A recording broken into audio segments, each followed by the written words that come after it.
പാലക്കാട് മുണ്ടൂരിൽ ഗണേശോത്സവം നടത്തി CPIM. Che Guevara ചിത്രവും വെള്ളക്കൊടിയുമായാണ് ഗണപതി വിഗ്രഹ നിമജ്ജന ഘോഷയാത്ര സംഘടിപ്പിച്ചത്. കഴിഞ്ഞ 28-ാം തീയതിയായിരുന്നു പരിപാടി. പാർട്ടിയുമായി ബന്ധമില്ലെന്ന് സിപിഐഎം പ്രാദേശിക നേതൃത്വം വ്യക്തമാക്കി.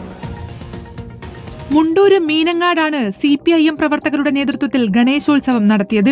ഗണപതി വിഗ്രഹത്തിനൊപ്പം ചെഗുവേര ചിത്രവും വെള്ളക്കൊടിയും അകമ്പടിയായെത്തി. ഗണപതി വിഗ്രഹ നിമജ്ജന ഘോഷയാത്ര എന്ന പേരിലായിരുന്നു പരിപാടി. മുണ്ടൂരിലെ 8-ാം വാർഡിൽ നിന്നും ആരംഭിച്ച യാത്രക്കൊടുവിൽ പറളിപ്പുഴയിൽ വിഗ്രഹം നിമജ്ജനം ചെയ്തു. പാർട്ടി പ്രവർത്തകരുടെ ഗണേശോത്സവ ഘോഷയാത്ര വിവാദമായതിന് പിന്നാലെ പ്രതികരണവുമായി സിപിഐഎം പ്രാദേശിക നേതൃത്വം രംഗത്തെത്തി.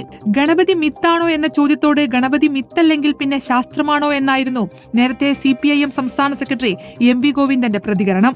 ഇതിനെതിരെ സംഘപരിവാർ നേതാക്കൾ വലിയ വിവാദമുയർത്തുകയും ചെയ്തു. ഇതിന് പിന്നാലെയാണ് സിപിഐഎം നേതൃത്വത്തെ വെട്ടിലാക്കി പാലക്കാട് പാർട്ടി പ്രവർത്തകർ തന്നെ ഗണേശോത്സവം നടത്തിയത്. റിപ്പോർട്ടർ, പാലക്കാട്.